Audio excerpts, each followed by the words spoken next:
오늘은 남편과 사별한 지 5년이 되는 날입니다. 그 이후로는 그 누구도 만나지 못했습니다. 무엇보다도 나이가 4살쯤 되니 저를 데려가려는 사람도 없더군요. 원래 있다가 없으니 외로움이 훨씬 심하더군요. 혼자 자게 될 때면 사무치게 외로움이 밀려와 견딜 수가 없을 정도입니다. 하다못해 남편과 저 사이에서 아이라도 한 명 있다면 버틸 수 있을 텐데 남편과는 아이도 만들기 전에 사별을 했습니다. 그래서 밖에 부모의 손을 잡고 가는 어린아이를 보면 참으로 복잡한 감정이 들더군요. 너무 행복해 보여서요. 저와는 너무 먼 상상의 동화 속 이야기처럼 느껴집니다. 지금이라도 재시작을 하고 싶지만 이미 너무 늦어버린 나이죠. 남자들은 저를 쳐다보지도 않으니까요. 전부 젊고 예쁜 여자만 찾기 바쁘지. 늦게 관리를 받아보긴 했습니다. 피부는 꽤나 많이 좋아지긴 했지만 역시나 한계가 있더군요. 40대라는 것을 감출 수는 없었습니다. 소개팅을 나가봐도 남자들은 제 얼굴에 서인 주름살을 보고 한숨 쉬고 자리를 일어서길 반복했습니다. 그러다 보니 저도 자존감이 너무 떨어져서 소개팅 자리에는 나가지도 않게 되더군요. 그런 저에게 유일하게 버틴 목이 되는 녀석이 한 명 있습니다. 지금은 잠깐 병원에 가서 없는 상태이지만 곧 돌아올 겁니다. 그 이름은 체리. 예전부터 함께해온 동반자나 다름없는 녀석입니다. 유일하게 제 얼굴을 보고도 저를 사랑해주는요. 유일하게 저희 외로움을 달래주는 듬직한 녀석입니다. 녀석의 견종은 도베르 만인데 어찌나 든든한지 한밤중에 저를 위협하는 남성을 상대로 맹렬하게 지어서 도망치게 한 적도 있죠. 저에게는 사실상 남편이나 다름없는 녀석입니다. 처음에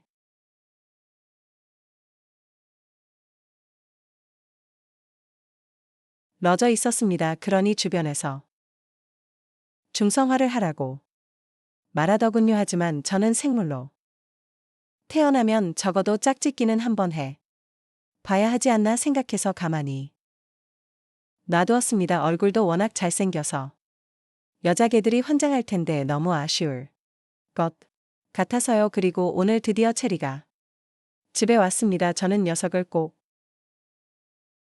끌어안았습니다. 녀석도 반가운지 꼬리가 제 팔을 계속해서 치더군요. 저는 체리와 함께 집에서 한참이나 놀았습니다. 제가 살고 있는 큰 아파트가 너무 공허하게 느껴졌는데 이제는 그렇지 않더군요. 체리가 있으니까 꽉 차는 느낌이었습니다. 녀석도 내가 너무 좋은지 항상 꼬리를 흔들면서 저를 반겼습니다. 녀석의 저에 대한 애정이 듬뿍 느껴졌습니다. 어찌나 기분이 좋던지 정말 오랜만에 누군가에게 사랑을 받는다는 감정을 느꼈습니다. 그러던 와중 친구에게서 전화가 오더군요. 자신이 지금 노래방인데 같이 놀자고. 저도 마침 체리도 자고 있었기에 밖으로 나갔습니다. 그런데 참으로 이상하더군요. 도착한 곳은 제가 상상하던 일반적인 노래방이 아니었습니다. 남자들을 초이스하는 흔히 호바라고 하는 곳이었죠. 친구가 의자에 푹 기대어 저에게 말했습니다. 너는 저기 서 있는 남자들 중에서 마음이 드는 사람이 있냐고. 저는 딱히 없다고 말하려는 찰나한 남자가 눈이 비쳤습니다. 그는 그렇게 잘생기지는 않았지만 사별한 남편과 무척이나 닮았습니다. 저는 바로 그를 골랐습니다. 친구는 흠칫 놀란 눈치더니 내가 정말로 고를 줄 몰랐다. 의외라고 하면서 저는 그때부터 그와 대화를 계속해서 나누기 시작했습니다. 좋은 사람이라는 확신이 생겼습니다. 우리는 그 가게를 나가서도 2차를 갖고 결국은 사귀게 되었습니다. 분명 처음에 고민을 한 것은 사실입니다. 아무래도 만난 곳이 만난 곳이다 보니 의심이 없을 수는 없었죠. 하지만 그가 말하더군요. 우리가 만난 곳은 비록 이런 곳이라도 사람 자체의 본질이 더 중요한 게 아니겠냐고.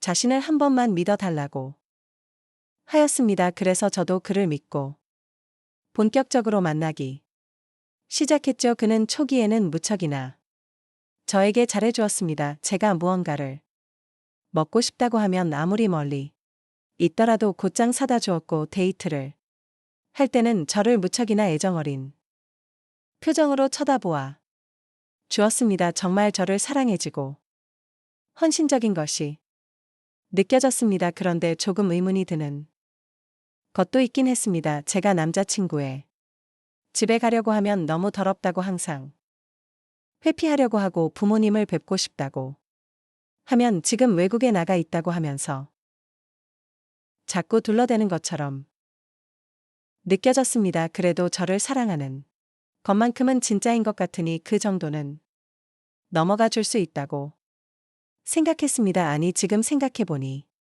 그 당시에는 전부 믿었었던 그의 말을 의심할 수가 없을 만큼 깊게 빠져 있었으니까요. 어느새 저에게 체리는 뒷전이 되어 있는 것을 볼 수 있었습니다. 그래서 애견 호텔에 보냈습니다. 저와는 떨어진 채로 계속 지냈죠. 오로지 제 머릿속에는 그 남자 뿐이었거든요.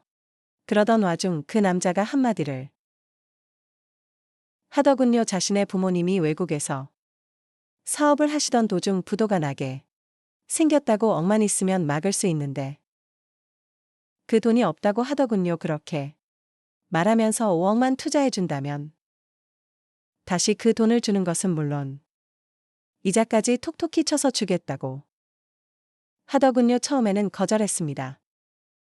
전형적인 호빠의 수법이 그요. 게다가 5억이면 거의 제 전 재산이나 다름 없습니다. 지금 살고 있는 아파트 담보 대출을 해야 겨우 마련할 수 있는 금액이고요. 하지만 그러자 그는 연락을 끊었습니다. 그 이후로는 저 혼자서 외로운 밤을 보내기 시작했습니다. 그의 체온이 그립고 그와 하는 잠자리가 너무나도 그리웠습니다. 차마 이 긴 밤을 저 혼자서는 견딜 수가 없더군요. 그래서 저는 그를 한번 믿어보기로 결정했습니다. 제가 주겠다고 하자 그는 방방 뛸듯이 기뻐했습니다. 그의 웃는 모습을 보고 저도 모르게 웃음이 절로 나왔습니다. 그래서 차를 부르라고 하자 그는 잠시 멈칫했습니다. 거기는 해외라서 계좌가 안 된다고 코인 계좌로 보내달라고 하더군요. 솔직히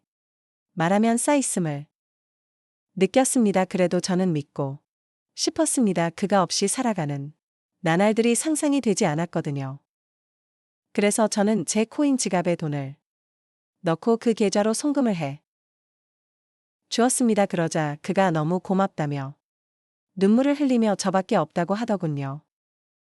그날 밤 그와 저는 같이 뜨거운 잠자리를 보냈습니다. 오랜만에 하는 잠자리는 너무나도 황홀하군. 잠자리가 끝나고 그의 따뜻한 체온을 꼭 끌어안고 자는 것도 너무나도 좋았고요. 그의 온기가 너무나도 그리웠었는데, 그런데 다음날 아침에 일어나자 그가 사라져 있는 것입니다. 그래서 저는 잠깐 밖에 나갔나 싶어 그에게 전화를 걸어봤지만 없는 번호라고 뜨더군요. 그래서 그가 호빠를 그만두고 일하던 가게로 가자 거기서도 그가 어제 그만둔다고 말하고 떠났다고 하더군요. 그제서야 깨달았습니다. 그는 애초에 저에게 사기를 칠 목적으로 접근하고 잘해줬다는 것을. 아니, 사실은 미리 알고 있었습니다. 그저 제가 너무 외로워서 아니라고 믿고 싶었을 뿐. 사실 끝은 정해져 있는 상태였죠. 그 뒤로는 지옥과 같은 나날이 이어졌습니다. 그나마 있던 돈도 다 날리고 아파트에서도 쫓겨나고 원룸 신세를 지게 되었죠. 유일하게 제 옆에 있는 것은 체리뿐. 녀석은 저를 바라보며 꼬리를 흔들며 멍멍 짖기 시작했습니다. 자기가 귀찮아서 애견 호텔로 내팽겨친 주인이 뭐가 좋다고 저러는지 하지만 생각해보면 녀석은 항상 그랬습니다. 제가 어떻게 하든 제가 어떤 모습이든 저를 좋아해 주죠. 저는 녀석을 꽉 끌어 안고 침대로 갔습니다. 혼자 이 긴 밤을 지내기에는 너무나도 두려웠어요. 무척이나 따뜻했습니다. 평소에는 침대에는 털 날린다고 못 올라오게 하는데 오늘만큼은 특별히 예외로 두기로 했습니다. 그런데 생각보다 너무나도 듬직하다. 그요 녀석의 품 안은 그 사람을 완전히 대체해 줄 수 있을 만큼 너무나도 포근했습니다. 모든 걸 잃고 아무것도 없는 저에게 남아있는 유일한 녀석. 저는 이 녀석과 평생 살아가기로 결정했습니다. 앞으로도 남은 길고 긴 밤들이 이 녀석과 함께 있는다면 전혀 외롭지 않을 것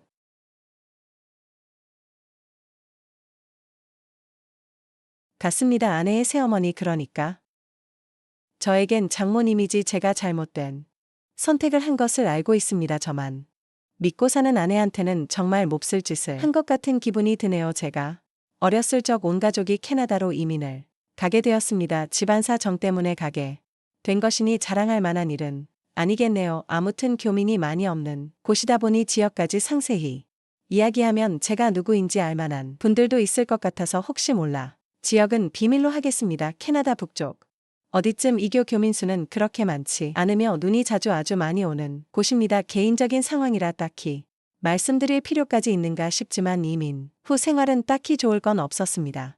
아무래도 한국에서 고생을 한 게 있었기 때문일까. 어머니는 이민 생활 시작 후 다른 사람을 만나 눈이 맞아서 야반 도주를 했습니다. 아직까지 연락한 통되지 않고요. 아버지 또한 이렇게 살아서 뭐 하겠냐며 이민 생활에 적응을 못하시고 저를 두고 혼자서 다시 한국으로 들어가 버렸고요. 제 나이 24살에 가족들에게 버림받고 혼자서 살아가게 되었습니다.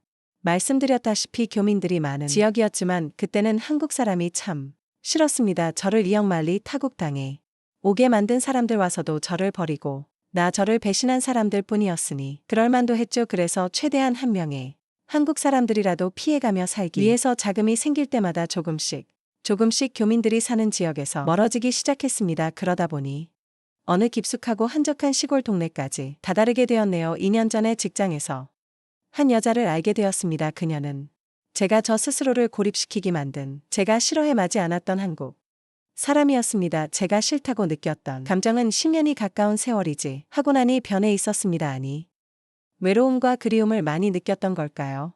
당시 저보다 7살이나 어린 그녀였지만 그렇게 정서도 공유하고 말도 자연스럽게 통하는 사람을 만나게 되니 서로가 자연스럽게 서로에게 끌리기 시작했습니다. 그렇게 그녀와 가까워지게 되었어요. 연애를 시작한 지 얼마 되지 않고 터는 그녀와 제가 한 집에서 동거를 시작하게 되었고 결혼을 약속하게 되는 사이까지 발전하게 됩니다. 식을 올리지 않아서 그렇다 뿐이지 이미 그녀와 제가 한 집 살림을 하면서는 부부와 다름이 없었습니다. 언젠가부터 주변 사람들에게 그녀를 동거인이 아닌 저의 아내라고 소개를 하고 있었지요. 어느 날 퇴근을 하고 집에 들어오니 저보다 먼저 퇴근을 했던 아내가 누군가와 영상 통화를 하고 있었습니다. 입고 있던 외투를 벗으며 슬쩍 아내의 핸드폰을 바라봤는데 핸드폰 안에서 아내와 대화를 나누고 있던 사람이 엄청난 미인이었는데 나이는 저 살짝 비슷하거나 많아 보이기는 했지만 작은 전화기 화면 너머로 보이는 미모는 솔직히 말했을 때도 제 아내보다 훨씬 화려하고 아름다워 보였습니다. 누구보다 눈이 많이 오는 캐나다에 어울리는 창백하리만치 투명한 피부 그 피부를 더 새하얗게 보이게 만드는 어깨 뒤로 늘어뜨린 긴 검정색 생머리 자꾸 시선을 떨쳐낼 수가 없더라고요. 그렇게 통화하는 아내 곁을 떠나지 못하고 있는데 아내가 아빠는 잘 지내 하면서 아버지의 안부를 묻고 있으니 그녀의 사촌언니 정도로 생각을 했습니다. 왜냐하면 제 아내한테 형제가 없는 건 제가 이미 알고 있었거든요. 그런데 그 말을 들으니 제가 아내에 대해서 모든 걸 알고 있다고 생각했는데 그녀의 가족 구성원 모르다니 내가 아는 게 아무것도 모르는구나 하는 생각이 들었습니다. 이윽고 통화를 마친 아내가 저에게 다가왔어요. 아내에 대해서 좀 더 잘 알아가야겠다 반성하던 차였으나 방금 통화한 사람이 누구냐고 물어봤습니다. 그때까지도 저는 전화기 속 그녀의 미모에 반해 있긴 했지만 핵심을 갖거나 할 생각은 없었고 순수하게 아내를 알아가기 위해서 물어본 것이었거든요. 그런데 아내의 대답에 저는 더 이상 흑심을 가질 수도 없는 사람이란 걸 알게 되었습니다. 저에게 놀라지 말라고 하면서 방금 자기랑 통화한 사람은 다른 사람이 아니고 자기 엄마라고 하더라고요. 말도 안 되는 소리 하지 말고 똑바로 말하라고 정색을 했습니다. 누가 봐도 젊은 사람이었고 아무리 많이 쳐도 내 또래 밖에 안 되는 사람이 어떻게 당신 엄마냐고 한마디 했어요. 아무리 시집을 일찍 갔고 20살이 되자마자 아내를 가졌다고 해도 50이 가까운 나이일 텐데 아무리 봐도 나랑 비슷하거나 조금 더 어리거나 한 사람이 당신 엄마일 수가 없다고 했습니다. 그런데 아내는 제 반응에 재밌다는 듯이 웃더니 그 자초지종을 설명해 줬습니다. 아내는 홀아버지 밑에서 자라왔다고 합니다. 친어머니는 자신이 어릴 때 돌아가셨다고 하고요. 아내가 대학교 입학을 준비하기 위해 봤던 과외가 있었는데 지금 엄마는 그때 자기를 가르쳐 주던 과외 선생님이랍니다. 언젠가부터 두 사람이 부쩍 가까워지더니 자기가 대학교에 합격하고 나서는 아버지가 과외 선생님이었던 지금의 엄마와 재혼을 하기로 했다. 통보했다군요. 또래의 새 어머니를 맞으면 기분이 어떨까 했는데 아내도 아버지가 혼자서 오랫동안 외로워하는 걸 봐왔고 새 엄마인 그녀조차 같이 동고등락하며 대학교 입시를 준비하는 걸 도와줬던 사람이었으니 그렇게 거부감이 들지 않았다고 하더라고요.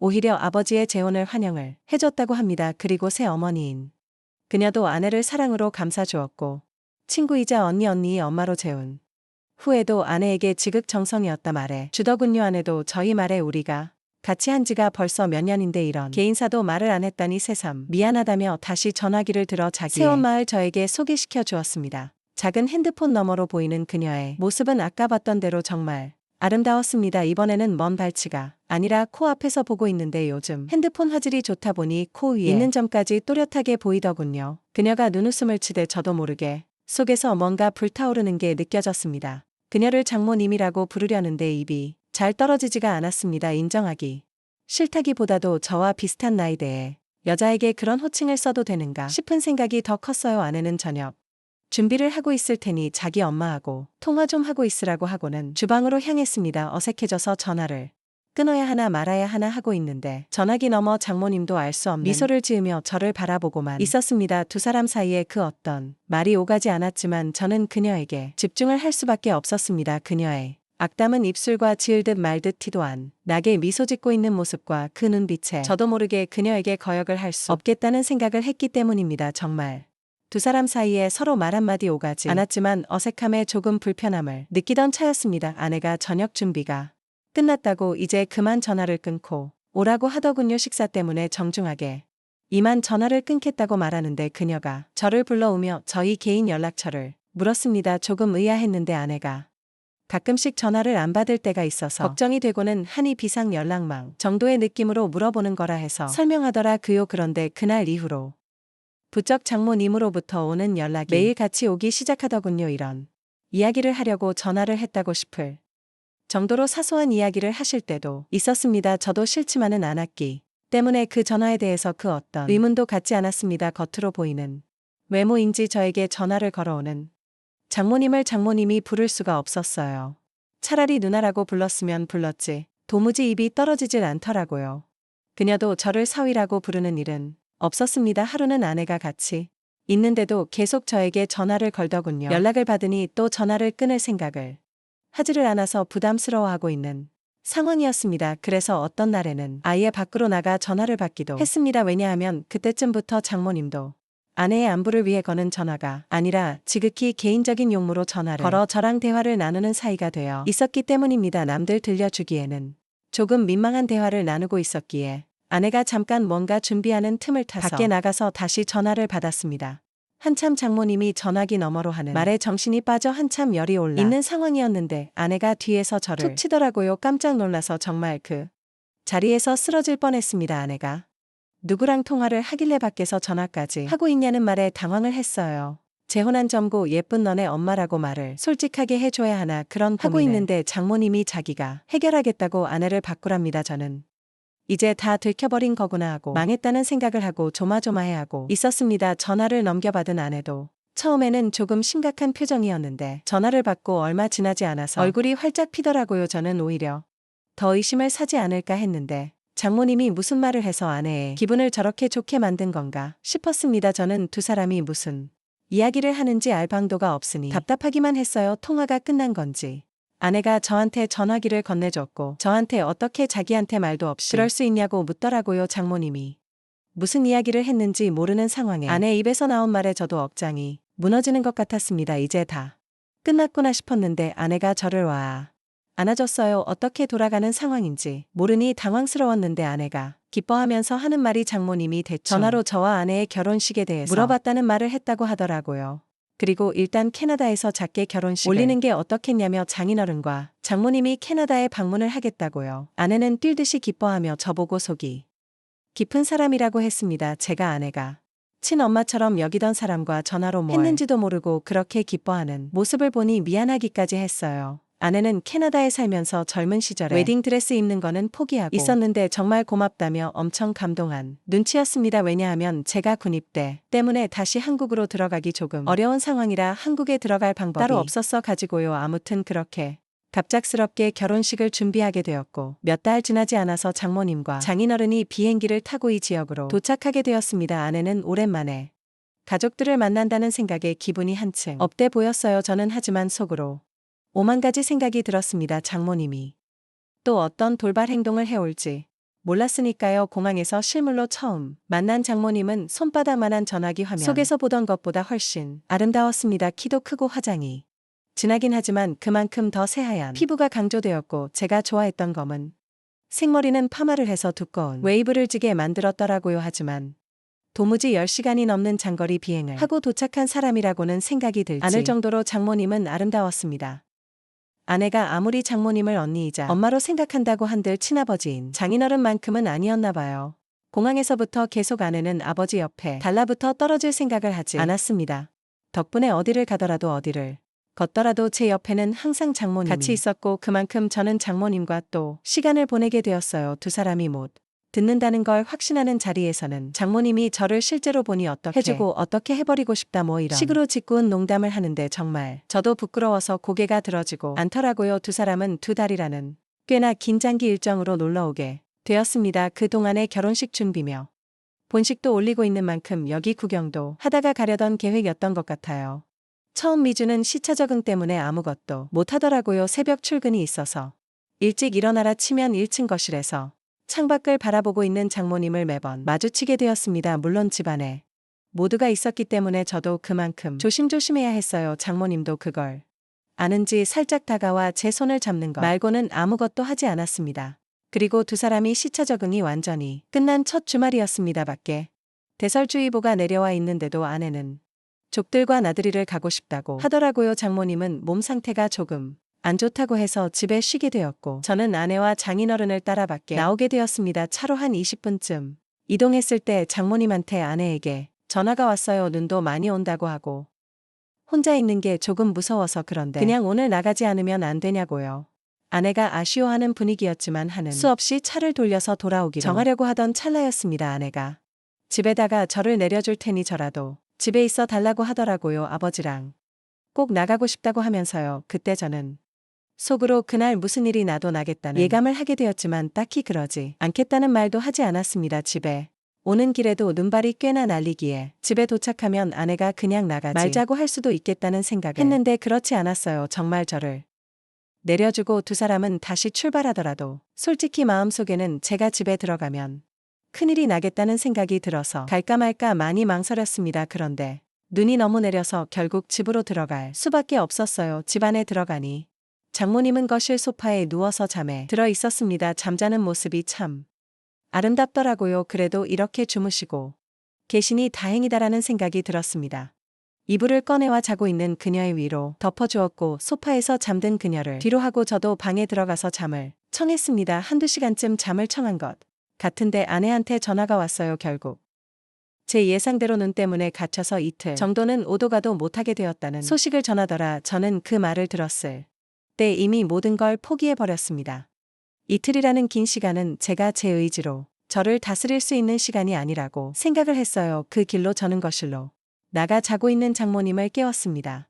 사정을 설명하고 그래서 우리는 이틀 동안 단둘이 이 집에서 지내게 되었다고요. 잠에서 덜 깬 장모님은 저를 보고 슬쩍 웃더라고요. 이제서야 방해꾼이 없어졌다는 말을 하고서는 말이죠. 사실 장모님은 제가 어떻게든 기회를 만들 줄 알았는데 그러지 않아서 답답했다고 하더라고요. 오늘 짧게나마 같이 있게 된 줄 알았더니 이렇게 길게 같이 있게 될 줄은 몰랐다고 하면서요. 저도 이 상황을 기대하기는 했지만 그렇다고 만약이 상황을 즐길 수는 없었습니다. 저 때문에 결혼식까지 포기했던 아내 생각을 하면서 아내에게 죄책감 가지고 있었기 때문에요. 그래서 제 옆에 너무 가까이 붙는 그녀에게 장모님 너무 가까이서 계신 것 아닌가요? 라고 말을 했더니 그녀가 제 입을 틀어막으며 오늘만큼은 장모님이 아니라 그냥 문화가 하고 싶다고 문화라고 불러달라고 하더라고요. 아내와 장인어른이 집에 들어온 건 예상했던 이틀 다 빠른 다음 날이었습니다. 문이 열리는 소리에 정말 손살같이 재빠르게 제 방으로 뛰어 들어갔네요. 눈이 펑펑 내리는데 우통 까고 자냐고 아내가 한 소리를 하기는 했는데 장인어른이나 아내는 당연히 장모님과 저 사이에 그런 일이 있었을 거라고 생각하지는 않았나 봐요. 두 사람 다 그냥 눈이 얼마나 왔는지 이야기하지 둘이서 집에서 뭐 했는지는 관심도 없었으니까요. 장모님은 그날 저를 따로 불러내서 또 폭설이 오지 않는다면 어제 일은 가족들을 위해 우리만 간직하자 말을 해왔습니다. 그렇게 정말 거짓말같이 더 이상 눈은 내리지 않았고 예정대로 집 근처에 있는 성당에서 두 분의 축하 속에 아내와 저는 결혼식을 올렸지요. 저는 아내에게 비밀을 간직한 채 결혼 생활을 이어가고 있습니다. 장모님은 귀국한 날 이후로 저에게 개인적으로 연락하는 일이 없었어요. 아내와 또 영상 통화를 하고 있을 때 제가 기웃거리기도 하면 장모님이 우리 사위가 보고 싶다면서 자기는 캐나다에서 눈이 많이 오던 그날이 아직도 기억이 난다고 하십니다. 저는 그때마다 등줄기에 식은땀이 흘러내리게 하지만 아내는 정말 그때 눈 많이 왔다며 맞장구만 쳐주고 있고요. 아내에게 이런 걸 숨긴 채 제가 과연 행복한 결혼 생활을 이어갈 수 있을지는 잘 모르겠습니다. 저도 가끔씩 장모님이 보고 싶을 때가 있거든요. 그래도 이겨내고 한번 살아보려고 합니다. 저도 한때는 눈먼 돈이 나에게 떨어지면 얼마나 좋을까 하는 상상을 했던 사람이에요. 돈으로 행복을 살 순 없지만 행복하기 위해선 역시 돈은 필요하잖아요. 그리고 돈이 있다고 불행할 일은 결코 없으니 돈은 무조건 많으면 많을수록 좋다고 생각했어요. 하지만 꿈이 현실이 되는 순간 저는 돈이 많아도 불행할 수 있다는 것을 경험하게 되었고 이번 기회에 그 이야기를 하고 싶어 이렇게 사연을 쓰게 되었어요. 5살 아이 차이의 남편과 저는 같은 공장에서 일하며 만났어요.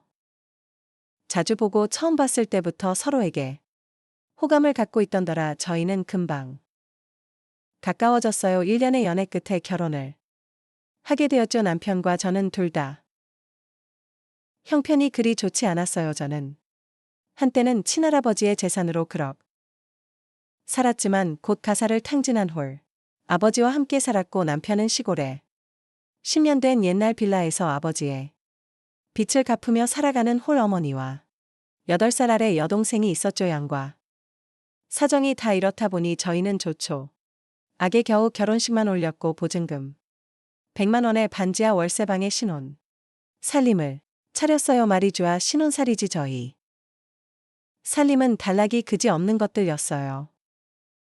아무튼 저희는 그렇게 부부의 연을 시작했습니다. 남편은 착하고 성실했고 저는 주변에서 쩐순이라고 부를 정도로 알뜰해서 마치 남편과 저는 소금 놀이를 하듯 매일매일 즐겁고 행복했어요. 저희 부부는 형편이 좋아지면 아이를 갖기로 하고 무조건 저희 두 사람의 월급의 80% 적응했어요. 그렇게 3년을 모으니 그이 크지는 않았지만 방 2개짜리 전세 보증금을 마련할 수 있었어요. 결혼 3년 만에 반지와 월세를 탈출할 수 있게 되었던 거죠.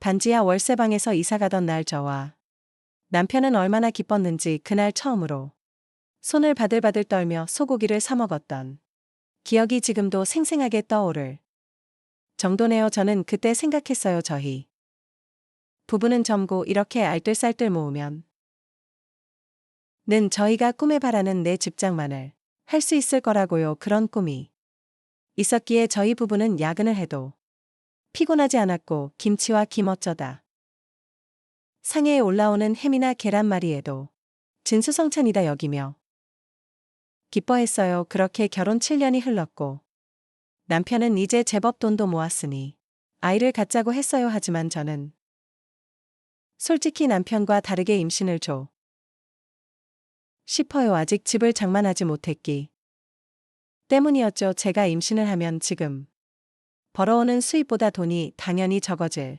텐데 그리고 아이를 낳고 당분간 아이를 키워야 하니 어쩌면 다니던 공장을 그만둬야 할지도 모른다고 생각하니까 저는 남편에겐 미안했지만 역시 임신할 시기는 아니라고 생각했어요. 그래서 처음엔 남편 몰래 피임을 하며 임신이는 점점 그렇게 시간이 지나니 남편은 슬슬 걱정이 되는 눈치로 저에게 이렇게 말하더라고요. 아무리 생각해도 당신이 너무 무리해서 그런 것 같아. 앞으로 돈 버는 일은 나한테 맡기고 당신은 집에서 쉬는 게 어때? 주변에서 아이도 엄마가 여유가 있어야 생긴다고 하더라고. 남편은 꽤나 오래 고민한 얼굴로 저에게 일을 그만두면 어떻겠냐고 말했어요. 저는이 어쩔 수 없는 거지 뭐하러 일까지 그만둬. 그렇게 남편에게 그만 화를 냈죠. 남편은 제가 임신이 되지 않자 스트레스를 받아 짜증을 냈다고 생각하는 눈치였어요. 하지만 남편은 역시 아이만큼은 꼭 갖기를 원했고 저에게 이렇게 이야기하더라고요. 나는 당신이랑 결혼해서 지금까지 행복했지. 앞으로 우리 아이와도 많이 행복하고 싶어. 나도 다른 집 남편처럼 퇴근하는 길에 아이랑 당신 생각하면서 통닭도 사고 휴일이면 동물원이나 놀이동산도 가보고 싶어. 저는 남편의 말을 듣고 속으로 그렇게 행복하려면 돈이 얼마나 많이 필요한데 이 남자가 현실은 모르고 꿈만 꾸는구나 하며 한심하게 생각했어요. 하지만 차마 그 말을 입 밖으로 꺼내지 못했죠. 그 후 남편은 한참 동안 지나가는 남의 아이를 부러운으로 바라봤어요는 그 모습도 짜증이 났는데 그런 남편을 보면서 점차 마음이 흔들렸죠. 공장에서 유일하게 사귄 동료가 아이를 낳았다는 소식에 찾아갔다가 처음으로 저도 엄마가 되고 싶다는 생각을 하게 되었어요. 그래서 남편에게 임신 전까지는 공장에 다니고 임신을 하면 그만두겠다고 얘기해 놓았고 남편 몰래 하던 피임도 그만뒀어요. 피임을 그만뒀으니 저는 금방 나도 임신이 될 것 같은 기분으로 지냈는데 너무 쉽게 생각한 탓일까? 임신은 생각처럼 쉽게 되지 않았어요. 남편은 이전부터 임신이 잘 되지 않는다고 생각했기에 별 생각이 없어 보였지만 저는 남편과 다르게 불안했죠. 내가 혹시 불임인 피임약을 계속 먹어서 임신이 안 되나 여러 가지 생각이 들더라고요. 저는 고민 끝에 일을 그만뒀고 아이를 키우기 위해 노력하며 지냈어요. 그렇게 꼬박 3년 저희 부부에겐 임신의 기쁨은 찾아오지 않았어요. 오히려 매번 부푼 기대감으로 임신 테스트기를 확인하다 테스트기 한 줄을 보곤 천국과 지옥을 오갔죠. 나날이 지쳐갔어요. 그러자 보다 못한 남편은 저를 붙잡고 이렇게 말하더군요. 아이가 있었으면 좋겠지만 나는 지금처럼 우리 둘만 잘 지내도 괜찮다고 생각해. 그러니까 너무 스트레스 받지 말고 아기는 그냥 하늘에 맡기자. 그동안 당신이 너무 애썼어. 당신 혼자 애쓰는데 나는 아이만 바라고 있고 미안해서 도저히 못 보겠다. 나는 정말 괜찮으니까 우리 예전처럼 우리끼리라도 잘 살자. 힘들어하는 저를 위해 남편은 아이가 없어도 괜찮다고 말했어요.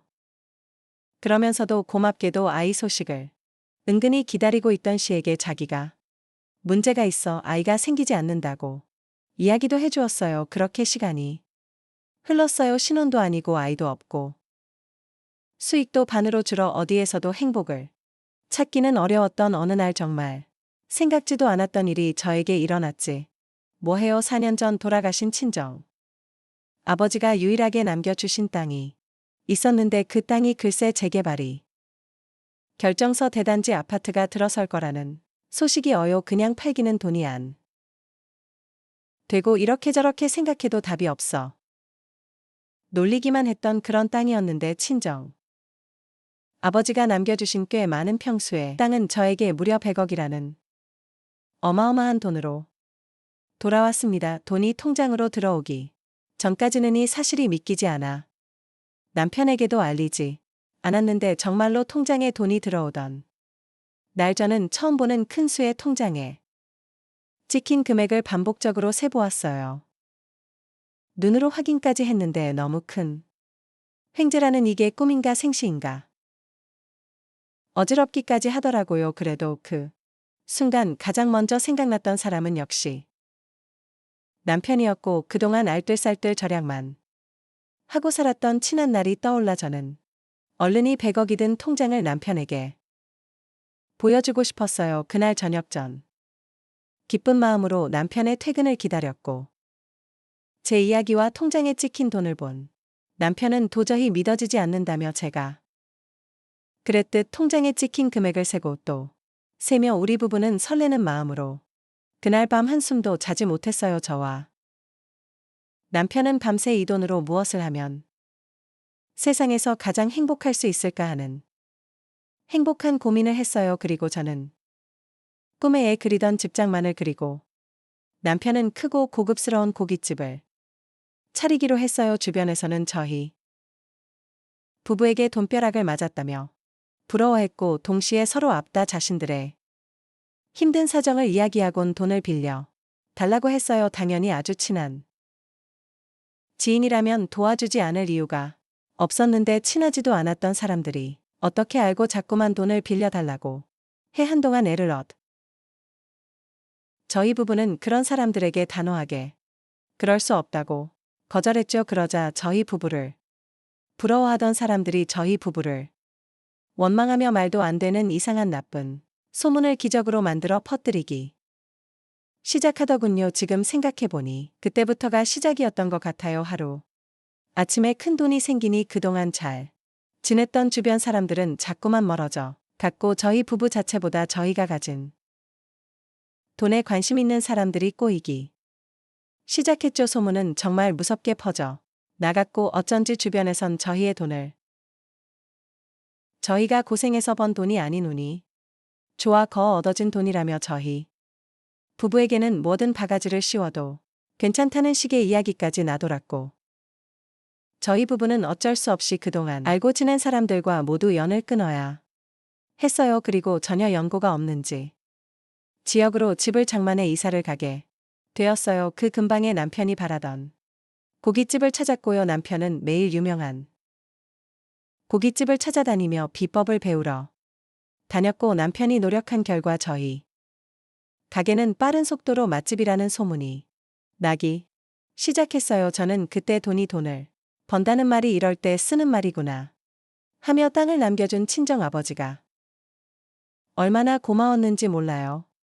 그런데 그러던 중 전혀 생각하지도 못했던 일이 벌어졌어요. 남편에게 제가 받은 유산에 대한 소식을 들은 시댁 식구들이 하나 둘 저에게 돈 부탁을 해오는 거예요. 아가, 내가 정말 너한테 이런 말하기 미안한데 내가 나이도 있고 몸도 성하지 못한 이네 시아버지 빚 갚는 게 너무 힘들구나. 내가 좀 도와주면 안 되겠니? 다른 사람이면 몰라도 시어머니 부탁인데 제가 어떻게 싫다고 할 수 있겠어요. 당연히 시아버지의 빚을 한 번에 갚아드렸고 그 일을 시작으로 정말 이럴 수가 있나 하는 시댁 식구들의 어이없는 요구가 계속해서 이어졌어요. 너네들은 좋은데 살고 호의호식하면서 나한테 미안하지도 않니? 우리도 너네 집처럼 아니 너네 집보다 더 좋은 집 하나 사줘라. 모쪼록 본가가 집이 더 좋아야지 안 그러니? 언니 나 이번에 치과의사랑 선보. 언니가 나 옷이랑 가방 좀 사줘요. 이번에 네 신우가 결혼할 때 혼수는 내가 좀 해라. 그리고 예물도 내가 좀 해줘. 다른 사람도 아니고 친동생인 그 정도는 할 수 있지야. 그리고 의사 사위 얻으려면 열쇠 3개는 기본이라고 하더라. 참고해라. 저는 정말 기가 차서 말이 나오지 않았어요. 처음엔 제가 남편 집 사정 뻔히 다 아니까 그래 가족이라고 시댁 식구밖에 없는데 돈 있을 때 도와드려야지 했었는데 마치 제가 받은 유산이 자기들 돈인 것처럼 아무렇지 않게 쓰려고 하는 태도에 너무 화가 나더라고요. 그래서 시어머니가 신우의 예물과 혼수 이야기를 하던 날 저녁 저는 가게에서 일을 마친 남편에게 이제 더 이상 시댁 식구들에게 돈에 관한 부탁은 들어주지 않겠다고 말했습니다. 남편은 순순하게 알겠다고 했지만 은근 기분이 좋아 보이진 않았어요. 그 모습에 신경이 조금 쓰이긴 했지만 설마 저는 그동안 제가 시댁에 쓴 돈이 있는데 남편이 내가 자기 식구들에게 돈 쓰는 걸 싫어한다고 생각하진 않겠지 하며 믿고 있었어요. 그리고 더 이상 그 이야기는 하지 않았어요. 제가 아는 남편은 제 마음을 어쩌하지만 시간이 흐르고 남편이 변했다는 걸 알 수 있었어요. 나름 동네에서 맛있다고 소문이 났던 우리 가게에 어쩐 일인지 조금씩 손님이 끊기기 시작했고 저는 그 이유가 궁금했던 고민 끝에 점심시간에 맞춰 가게에 가 보았죠. 그동안 남편이 알아서 잘 운영하고 있던가는 제가 예고도 없이 방문하자 종들이 놀라는 눈치였고 가게 어디에서도 남편의 모습은 보이지 않았어요. 알고 보니 매일 아침 가게로 출근하던 남편은 저에게 거짓말을 한 거였고 한참이나 가게에 나오지 않고 있는 상태라는 거예요. 그렇죠. 문제가 있었던 거죠. 주인도 관심을 안 가지는 음식점에 누가 관심을 가지고 오겠어요. 주인이 안 나오니 그 가게는 뻔한 거죠. 저는 그 순간 정말 설마 했어요. 남자가 갑자기 큰 돈이 생기면 없던 허영심도 생기고 유혹에 잘 넘어가 바람을 피기도 한다는 말을 듣곤 했거든요. 저는 그날로 제발 아니길 바라며 다음날 출근을 한다는 남편의 뒤를 밟았어요. 그러자 저와 상의도 없이 집과 떨어진 유료 주차장에서 외제차로 바꿔 타는 남편을 보게 되었습니다. 곧이어 골프장의 모든 장비를 다 갖춘 남편을 목격하게 되었어요. 놀랐지만 한편으로는 그래 파란만 피지 말아라 하며 간절하게 바랬죠. 남편은 그런 저의 간절한 바람을 한순간에 부셔버렸어요. 골프장에 들어간 남편은 저보다 한참이나 어린 여자와 당연하게 스킨십을 하더라고요. 남편이 쓴 카드 내역서를 살펴보니 남편의 외도는 사실이었어요. 저는 그 순간 남편과 시댁 식구들이 심하게 느껴졌어요. 지가 누구 돈으로 인생이 폈는데 정말 그동안 아무것도 모르고 예전의 남편 모습만 생각하며 순진하게 속았다는 것이 저 자신도 용서가 되지 않았어요. 저는 그 길로 변호사 사무실에 가서 이혼 상담을 했어요. 당연히 이혼은 제가 무조건 유리했고 그날 저녁 바로 남편에게 이혼 서류를 내밀었어요. 싹싹 모자랄 남편은 참 어이없게도 마치 제가 이혼하자고 말해주길 기다렸다는 듯 단번에 그러자고 하더군요. 저는 남편의 그 뻔뻔하고 당당한 태도에 또 한 번 속에서 열불이 올라왔는데 이 남자가 하는 다음 말이 더 가관이었다. 재산 분할하는 거 알지? 50대 50으로 하자. 진짜 기가 막힌다. 재산 분할 그 돈이 당신 돈이니 우리 아버지 땅 팔아서 생긴 돈이잖아. 당신이 무슨 자격으로 그 돈을 달래. 누구 돈인 게 왜 중요해. 당신과 나 부부고 그 돈은 우리 부부 돈이니 나누는 게 당연하잖아. 그리고 내가 놀았어. 나도 가게에서 일해서 돈 벌었다. 나 그래서 꼴 같지 않게 외제차 타고 골프 치면서 여자랑 바람 폈네. 그런 사람을 뭐라고 하는지 알아? 유책 배우자. 당신은 나한테 어떤 것도 요구할 수 없어. 그래서 지금 나한테 한 푼도 못 준다는 거야. 당연하지. 그것뿐인 줄 알아. 내가 그동안 당신 집빚 갚은 거랑 당신 동생 시집분일 때 해준 혼수 예물까지 싹 다 돈으로 환산해서 청구할 거야. 제 말에 남편은 아무 말도 하지 못했어요. 보아이 거기까진 전혀 생각하지 못한 눈치였어. 그리고 다음 날부터 남편은 마치 꼬랑지 내린 개처럼 제 눈치를 살폈어요. 다시 가게 일을 하며 예전의 모습으로 돌아가는 듯 했어요. 내가 잠깐 미쳤었나 봐. 미안해 여보. 나 다시 예전처럼 가게 일 열심히 하고 하는 안팔게 엄마랑 민영이도 당신한테 얼마나 고마웠는지 몰라. 그러니까 그만 화 풀고 나 한 번만 봐줘. 나이 먹어. 남편이 마누라한테 잘하며 분명 남편이 젊었을 때 꽤 마누라 속을 썩인 거라고 하던데. 남편은 그 사건 이후로 저에게 무조건적인 복종을 하며 마치 처음부터 애처가이 양 저를 챙겼죠. 처음엔 남편에게 당한 배신감에 저는 마음에 문을 꽁꽁 닫아버렸고 주변에선 저희 부부의 사정도 모르면서 남편이 저렇게 잘하는데 제가 너무하다고 떠드는 소리가 들려왔어요. 그리고 한 가지 일이 벌어졌어요. 너 정말 해도 너무한다. 아무런 애 아버지 유산이지만 어떻게 내 신랑이 이름으로 된 재산이 하나도 없냐. 남자가 자기 앞으로 아무것 없는데 어떻게 사업을 하겠어. 내가 우리 아들 기죽고 사는 걸 생각하면 속이 다 타서 제만 남았다. 엄마 그만하세요. 이 사람이 유산으로 받은 건데 왜 내 이름으로 해요. 당연히 다 이 사람 앞으로 해야죠. 나나 엄마나 다 이 사람 덕에 사는 사람이니 그런 말 하지 말아요. 저는 시어머니의 말에 정남이가 뚝 떨어졌는데 또 남편의 저런 저자세에 모습엔 조금 마음이 불편했어요. 그렇게 시간이 흘렀고 남편은 여전히 반성하는 듯 성실한 모습과 저에게 잘하려고 노력했어요. 시간인지라 저는 견고하게 닫혀있던 마음을 조금씩 풀기 시작했죠. 그리고 마음속으로 그 사건이 있었으니 남편이 무서워서라도 다시 지난날 같은 실수는 하지 않을 거라는 생각에 남편을 용서해주기로 마음먹었죠. 그런데 그런 제 마음을 비웃기라도 하듯 정말 예상하지 못했던 장소에서 남편의 실체를 보게 되었어요. 미안하다며 외제차와 여자를 정리했다고 말한 남편은 여전히 그 차를 타고 다녔고 제가 봤던 그 어린 여자와 아파트 모델 하우스를 둘러보고 있었어요. 자기야 정말 나이 집 사 주는 거야. 당연하지. 내가 우리 자기한테 거짓말하는 거 봤어. 자기 와이프 알면 가만 있지 않을 텐데.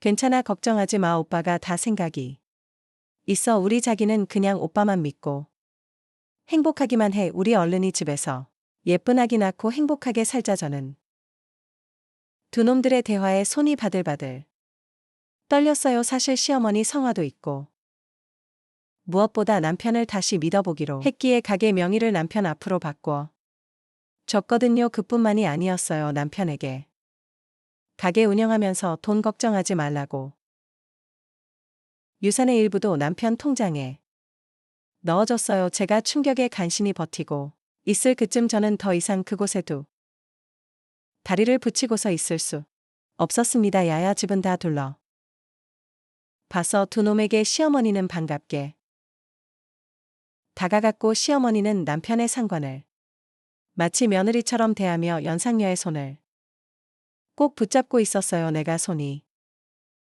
없어서도 못다. 옛날 같으면 벌써 소방 맞을 일이지. 내가 부디 우리 집 대를 이어다오. 걱정하지 마세요. 다만 저는 첩은 싫어요. 안다마다 조금만 기다려라. 다 돼간다. 지금 생각해보면 그때 제가 모델하우스 구경을 간 것이 저에겐 원이었고 저는 당장이라도 그들을 응징하고 싶었지만 그 마음을 꾹 참았어요. 그리고는 태어나 처음으로 심부름 센터라는 곳을 찾아가이 몰상식한 것들이 버리고 있는 모든 일을 알아봐 달라고 했어요. 그 결과 저는 남편이 제가 상속받은 유산을 이혼하며 나눠 가질 방법에 대해서 여기저기 알아보고 다녔다는 것을 알게 되었어요. 명의가 자기 앞으로 되어 있지 않는 한 불가능하다는 결과에 어떻게든 자기 명의로 재산을 돌리려고 온갖 수작을 부리고 있다는 것까지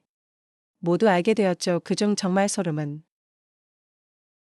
설마 했던 그 일의 중심에 저희 시어머니가 있었다는 거였는데요. 찢어지게 가난했더니 거렁뱅이 같은 것들이 돈맛을 보고 눈이 뒤집힌 꼴이었다. 저는 제가 그동안이 거렁뱅이 쏟다 부은 것들을 되찾아올 방법을 생각해야 했어요. 그래서 달력을 뒤져보며 한 가지 묘책을 생각해냈죠. 그 묘책을 실행할 때는 다음 달 있을 시어머니 생신이 데이였어요. 저는 시어머니와 남편 그리고 우이지 모두 환장할 미끼를 생각했고 북일로 크루즈 여행을 예약했어요. 어머 아가 이게 다 뭐냐? 크루즈 엄마 이거 배 타고 해외에 가는 거야. 근데 배를 왜 타? 비행기를 타야지. 배에서 즐기면서 여행하는 거야. 어머, 나까지 챙겨주고. 울키 언니 너무 고마워요. 당신 너무 무리하는 거. 아니야, 나는 안 가도 되는데. 가게 일한다고 신 적도 없잖아. 마음 같아서는 나도 가고 싶은데 지난번에 보니까 가게 종업원들테 맡겨놓을 수만은 없더라. 그냥 자기가 나 대신 효도한다고 생각하고 다녀와. 그래. 세기가 모처럼 이렇게 우리를 생각해 줬는데 그걸 마다하는 것도 못 쓰는 거다. 우리 가서 재미나게 놀고 오자. 고맙다 아가야. 내가 정말 우리한테는 복 좋아 죽겠는 시어머니와 남편 신우를 보며 천음수가 발톱을 숨기듯 화하게 미소를 보여줬어요. 그리고 마침내 그들이 여행을 떠나는 날 저는 그들을 배웅하며 그들이 돌아와서 마주할 지옥을 하나둘 만들기 시작했어요. 가장 첫 번째로는 남편 앞으로 해준 가게를 처분하는 일이었고, 배우이면서 이전 소유자였기 아무런 의심도지 은채가를 팔아치울 수 있었어요. 저는 최대한 빨리 잠금을 받기로 하고 곧이어 시댁 본가로 내려가 시어머니가 살고 계신 아파트를 내놨어요. 집을 사들일 때 명의는 제 앞으로 해놓은 것이 정말 다행이 아닐 수 없었어요. 그 집 역시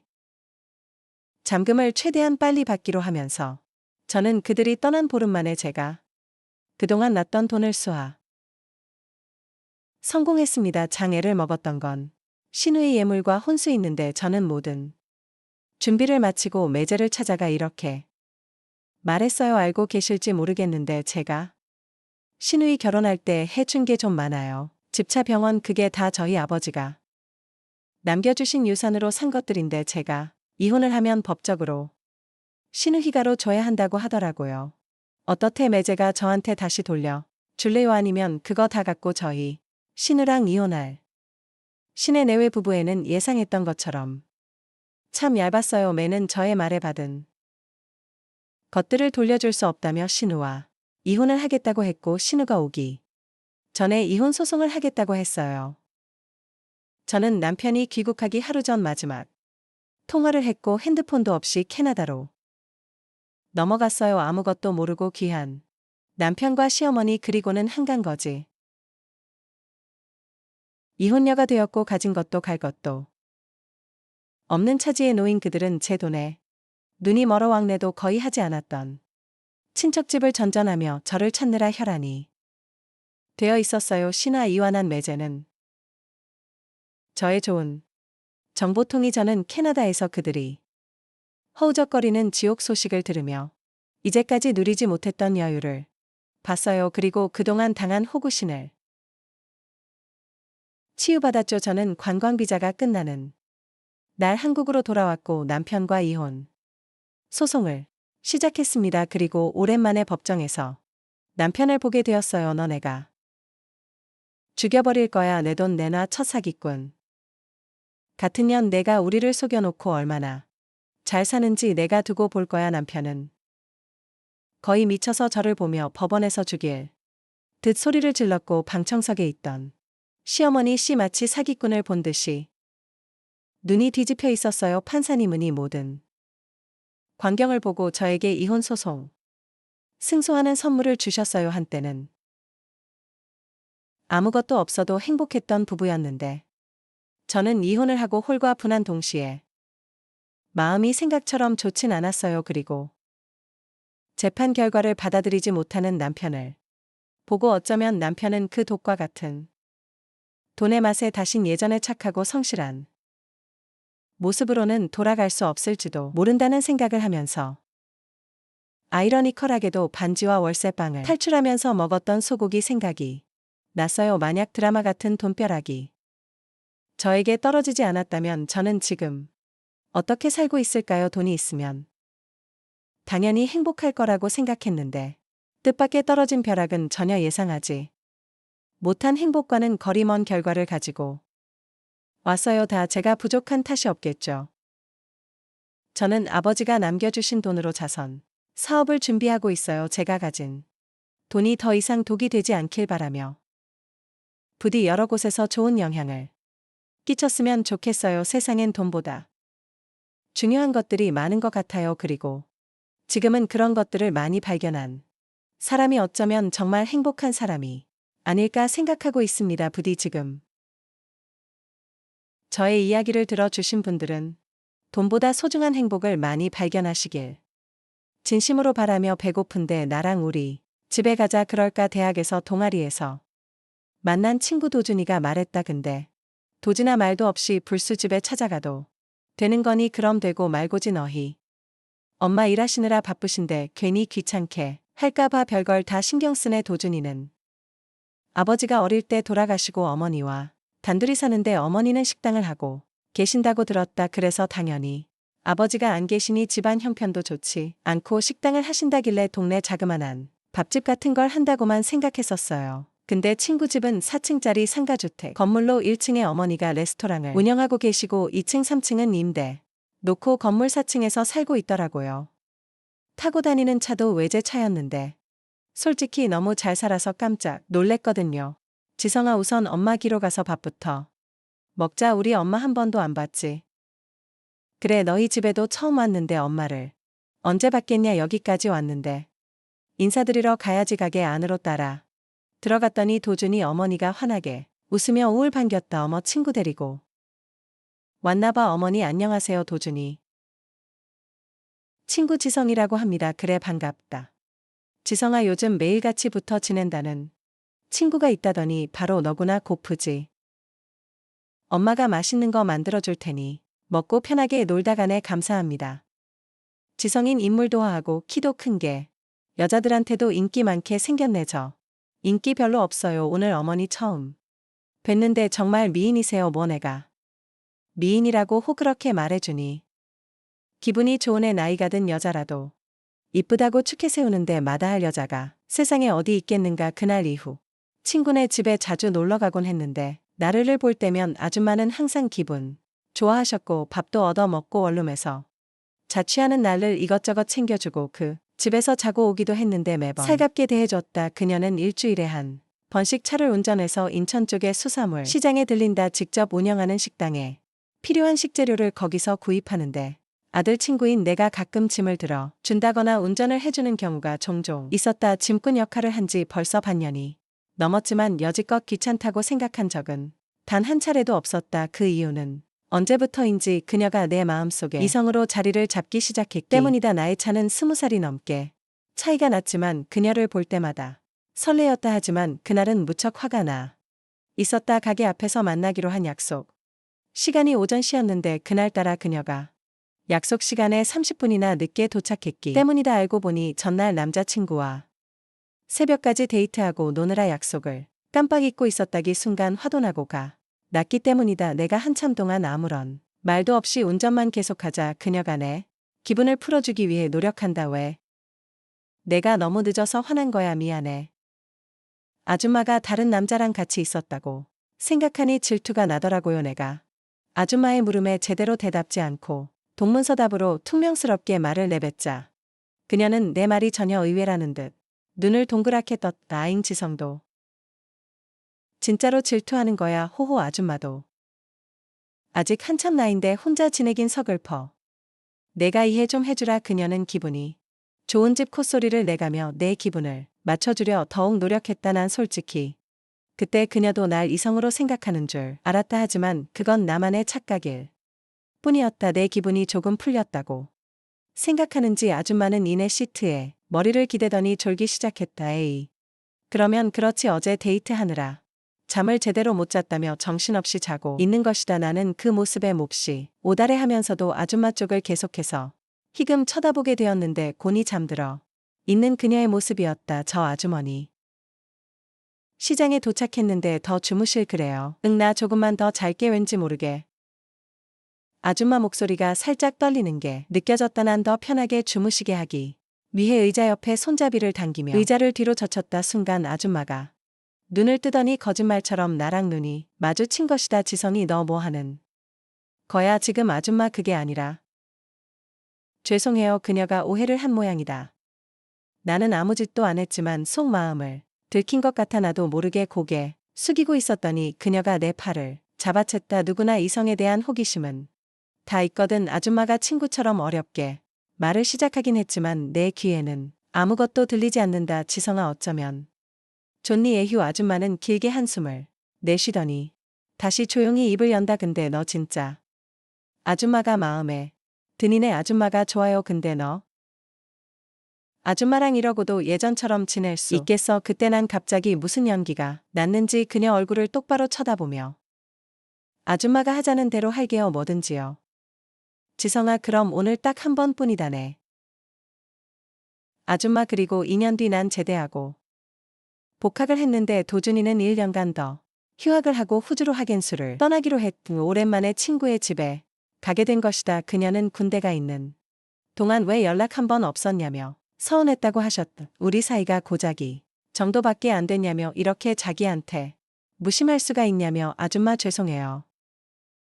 괜히 귀찮게 하는 것 같아서요. 그런 게 어디요. 앞으로는 자주 놀러와. 오름 뒤 친구는 다시 외국으로 출국을 했고 나는 평소처럼 학교에서 수업을 받고 있었는데 어느 날 그녀에게 먼저 전화가 온 것이다. 지성아 혹시 내일 시간 괜찮니네? 어머니 전 언제든지. 괜찮아요. 무슨 일이세요? 아니 무슨 일이 있는 건 아니고 내일 가게가 쉬는 날이라 어디 바람이라도 쓰고 오고 싶은데 나 혼자 운전해서 가기가 좀 그래서 그러는데 내일 같이 바다나 보러 갈래? 아줌마 저한테 지금 데이트 신청하시는 거예요? 호호 이런 게 데이트 신청인. 그럼 내일 나랑 데이트하자. 어때네? 언제나 오토 클리저. 내일 12시까지 집으로 갈게요 하고 전화를 끊었다. 다음날 시간에 맞춰 가게 앞에 도착하니 그녀는 나랑 놀러갈 생각에 한끗 차려입고 기분도 들떠 있었다. 아줌마 오늘따라 훨씬 더 젊어 보이시네요. 혹시 저한테 잘 보이려고 그런 건 아니죠? 그게 무슨 소리야. 당연히 누구겠어. 지성이 너한테 잘 보이려고 차려입은 거지. 당한 소리를 나 해. 호호. 아줌마 자동차 키 져주세요. 제가 운전할게. 그래 고마워. 우리 지성이 군에 다녀오고는 더 남자 더워졌네. 약 2시간 가까이를 달려 강화도의 한적한 바닷가에 도착했다. 아줌마와 조개찜과 칼국수를 점심으로 먹고 근처 해수욕장 쪽으로 차를 몰고 드라이브를 하는데 아줌마가 요즘 아들도 집에 없고 혼자 지내다 보니 우울증에 와서 최근 기분이 많이 다운되어 있었는데 오늘 바다까지 와 바람 함께 새니까 기분이 좋아졌다며 은근슬쩍 팔짱을 꼈다. 이후 남바다가 보이는 이쁜 카페로 들어섰다. 커피 한 잔하며 이런저런 이야기를 나누다가 지성이는 사귀는 여자친구 없어? 아줌마는 내 연애사가 궁금했던지라 쳐다보셨다. 짧은 순간이지만 또다시 내 마음이 예전처럼 요동치는 듯한 느낌이 들었다. 아줌마 제 연애사가 그렇게 궁금하셨죠? 아니 그런 게 아니고 도둑 여자 이야기를 안 하길래 그냥 물어본 거지. 한참 나의 연애도 많이 해보고 그래야지 늙으면 만나고 싶어도 못 만나. 저녁으로 회랑 매운탕을 먹는데 소주 한 잔 생각난다고 했더니 딱 한 잔만 하자던 게 둘이서 3병이나 마시고 결국 사고를 쳤다. 둘 다 술을 퍼마셨으니 차를 몰고 집에도 못 가는 상황. 나도 모르게 그만 술 때문에 운전도 못하는데 쉬다 갈래요. 그러고 말았다. 우린 그날 이후 친구가 어학연수 갔다 오는 날까지만 만나기로 하는 계약 연애를 시작했습니다. 그녀는 3년 넘게 만나오던 40대 후반의 아저씨가 한 명 있었는데 아줌마한테 이유 없이 짜증내고 살살 맞게 되었더니 갑자기 지겨워졌다. 싫어졌다고 하면서 헤어지자고 이별 통보를 받았답니다. 더군다나 다른 여자와 바람이다 환승이별하게 된 걸 나중에 알게 되었는데 시간이 지나면 괜찮아지겠지 혼자 다독이며 여러 달을 지내왔었는데 그러던 차에 나를 다시 만나면서부터 물증도 극복하고 여자로서 제 인생을 살게 된 것 같다며 행복해했다. 하지만 시간이 흘러 다음 달이면 친구가 학년수를 마치고 집으로 돌아온다. 친구가 귀국하는 날이 바로 아줌마와 약속한 우리의 계약 연애도 종료되는 날이기도 하다. 아직은 서로를 많이 좋아하는 것 같은데 어떻게 정리를 해야 할지 고민이다.